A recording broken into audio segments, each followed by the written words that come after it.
जय श्री कृष्ण दर्शक मित्रों, एस्ट्रो साइंस चैनल में मैं आचार्य दुर्गा प्रसाद शास्त्री आप सभी का स्वागत करता हूं। नियमित रूप से इस चैनल में मैं नए नए वीडियो बनाता हूं।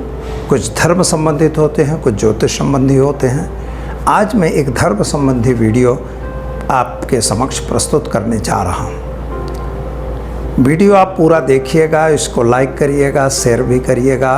साथ ही में हमारी चैनल एस्ट्रो साइंस को आप सब्सक्राइब जरूर करिएगा ताकि आपको हर वीडियो हमारे नियमित रूप से प्राप्त होते रहें। मित्रों, कृष्ण जन्माष्टमी 12 तारीख को मनाई जाएगी।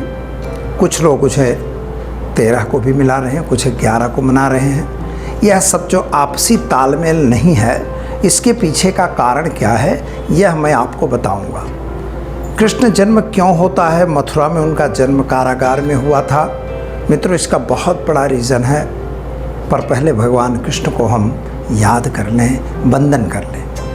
कस्तूरी तिलकम ललाट पटले वक्षस्थले कौस्तुभम नासाग्रे वरमौक्तुकम करतले वेणु करे कंकणम सर्वांगे हरिचंदनम सुललितम कंठे च मुक्तावलिम गोपस्त्री परिवेष्टितो विजयते गोपाल चूड़ामणिम। भगवान के चरणों में वंदन कर हम बात कर रहे हैं कि भगवान कृष्ण का प्रादुर्भाव क्यों हुआ।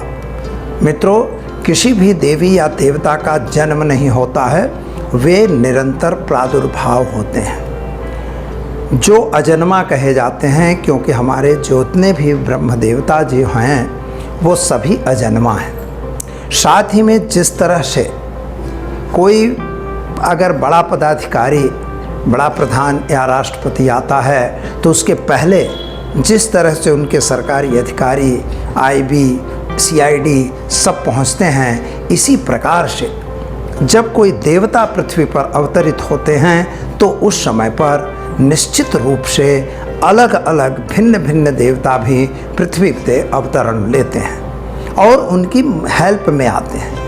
जैसे भगवान विष्णु का अवतार कृष्ण के रूप में हुआ तो रुक्मिणी के रूप में माता लक्ष्मी भी अवतरण ले लिया। तो मित्रों, यह एक बहुत बड़ी बात है कि कोई भी देव जो होते हैं, जो देवता होते हैं, वे जन्म नहीं लेते, वे प्रादुर्भाव होते हैं, अवतरण होते हैं। अब दूसरा सवाल हम आपको कर रहे हैं कि भगवान कृष्ण के लिए कभी कभी लोग ये कहते हैं कि उनके 16,108 रानियाँ थी। तो वास्तव में थी, यह एक बड़ी कभी कभी हंसने की भी बात है, लेकिन भगवान कृष्ण क्लिम बीज के उपासक, इसका मतलब है कि वे सम्मोहन शक्ति के देवता थे। बंसी में उनमें सम्मोहन शक्ति की एक ताकत थी, यह बात सत्य है। लेकिन इस चीज़ को हम आपको समझाना चाहते हैं कि जो कृष्ण हैं वे परमात्मा हैं। कभी कभी लोग कहते हैं कि 16,108 रानियों में राधा का नाम ही नहीं है। सही बात है, लेकिन भगवान कृष्ण और राधा एक ही तत्व है। जिस तरह से आपका शरीर है, यह शरीर जो है एक ब्रह्मांड हुआ और इसी ब्रह्मांड में, इसी शरीर में एक परमात्मा तत्व बसा हुआ है और दूसरा एक आत्मा तत्व है। इसीलिए जो आत्मा तत्व है वह है राधा और जो परमात्मा तत्व है वे हैं भगवान कृष्ण। इसीलिए आत्मा और परमात्मा एक सिक्के की दो पहलू हैं, तो उनको हम अलग नहीं समझ सकते। इसीलिए उनका रानियों में उनका नाम नहीं है। 16,108, तो आप मित्रों समझते हो कि 8 महाधमनियाँ हमारे शरीर में काम करती हैं। साइंटिस्ट सभी, डॉक्टर सभी जानते हैं। 100 उसमें शिराएँ हैं जो अपनी खून की जो वाहिनी होती हैं, वे रक्त वाहिनियों को, खून को हृदय से, गंदे खून को पूरी बॉडी से हृदय में पहुंचाती हैं। फिर हृदय से वो उनको फेफसा में ले जाती है, वहाँ ऑक्सीजन मिलके वह खून शुद्ध होता है। ऐसी एक प्रक्रिया है।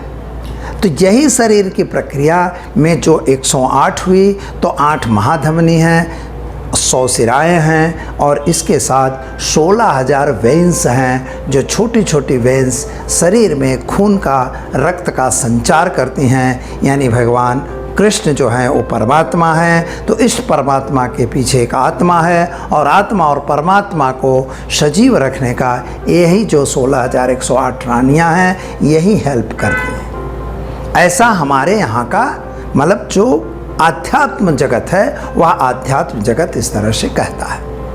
भगवान कृष्ण की उपासना से हर चीज़ मिलती है। कृष्ण ही एक ऐसे पुरुषोत्तम हैं कि आप समझिए उन्हें प्रकृत पुरुषोत्तम कहा जाता है। भगवान राम का जन्म नवमी के दिन हुआ है, तो नवमी के दिन होने के कारण 9 के जो अंक का अपने पहाड़ा करें तो वह पूरे 9 पूर्ण आते हैं, इसलिए उन्हें पूर्ण पुरुषोत्तम और मर्यादा पुरुषोत्तम कहा है। जबकि भगवान कृष्ण का जन्म अष्टमी की रात को हुआ है। कहते हैं कि भादों की अंधेरी अधरात को देवकी के तन दुरई पर्यो है। भादों की अंधेरी रात थी, बरसात चालू थी, उस समय भगवान देवकी के स्थान पे जन्म लेते हैं। वहाँ बताया जाता है कि वो वास्तव में भगवान जो थे चतुर्भुज भगवान आए हैं और माता देवकी ने कहा प्रभु मुझे यह रूप नहीं चाहिए, तो माया के बल पे उसका विस्मरण करवाते हैं और पूरी चीज़ें विस्मरण करवा के वे अपने आप को गोकुल में पहुंचाने की बात करते हैं। क्योंकि वहाँ भगवान जो होते हैं तो मित्रों उनको कहा जाता है जिनको उन्होंने वचन दिया था वो वचन पूरा करना था। यशोदा मैया को बाल स्वरूप दिखाना था, तो कैसे देवकी के यहाँ रह सकते थे? ऐसा नहीं हो सकता। परमात्मा हमेशा अपने वचनों का धनी होता है।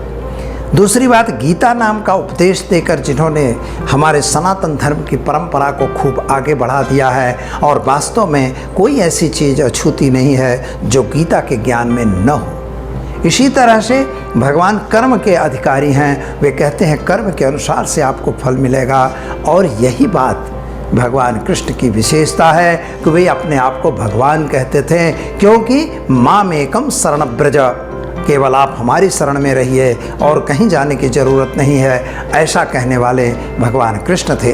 अष्टमी का जो उनका जन्म है तो 8 का जो पहाड़ा है अगर आप पढ़ोगे तो 8 से 8, 8 दूनी 16, 7, 8 तिहाई 24 तो 6, इस तरह से 8, 6, 7 बनता जाता है। फिर 5 के बाद वह वृद्धि होता है और 8 छाक 48, 8 6 14 हो जाता है। यानी प्रकृति जिस तरह से परिवर्तित होती है उसी तरह से हमारे भगवान कृष्ण परिवर्तित होते थे। इसीलिए कहा गया है कि श्री कृष्ण शरणम ममा मामेक शरणम ब्रज।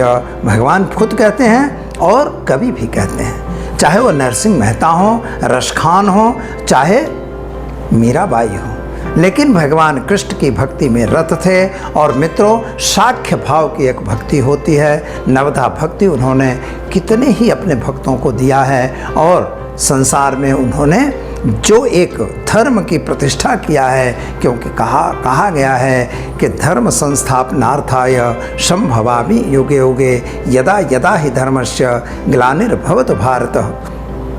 जब जब अधर्म बढ़ता है तब तब परमात्मा का अवतरण पृथ्वी पर होता है। यह बात निरंतर सत्य है। यह हम भगवान की श्री कृष्ण से और भगवान श्री राम से, वामन से, यह हर चीज़ हम जान सकते हैं। मित्रों, एक बात और बता देना चाहता हूँ कि अगर संतान वांछु कोई दंपति हैं तो आज के दिन अगर भगवान कृष्ण की उपासना करते हैं, गोपाल सहस्त्र नाम का प्रयोग करते हैं, इसके साथ गोपाल संतान गोपाल स्तोत्र है उसका पाठ करिए। देवकी सुत गोविंदम वासुदेव जगतपते देहि में तनयम कृष्ण त्वाम हम शरणागतम। यह एक प्रयोग बहुत सुंदर प्रयोग है। संतान वांछु दंपतियों को संतान भगवान कृष्ण अवश्य देते हैं। मित्रों, कृष्ण के बारे में अगर बोलने लगेंगे तो शायद हमारी उतनी कोई कैपेसिटी नहीं है कि हम उनका गुणगान गा सकें, लेकिन मुझसे जितना बना है टूटे फूटे शब्दों में हमने आपको कहा है। अगर आपको अच्छा लगता है तो कमेंट ज़रूर करिएगा। साथ ही में हमारी चैनल को सब्सक्राइब करिए और शेयर करिए, लाइक करिए और अपनी कमेंट हमें ज़रूर भेजिए। मित्रों, आगे भी हम वीडियो आपको देते रहेंगे और आगे भी हम आपको नई नई जानकारियाँ बताते रहेंगे। मुझे दीजिए इजाज़त। नमस्कार।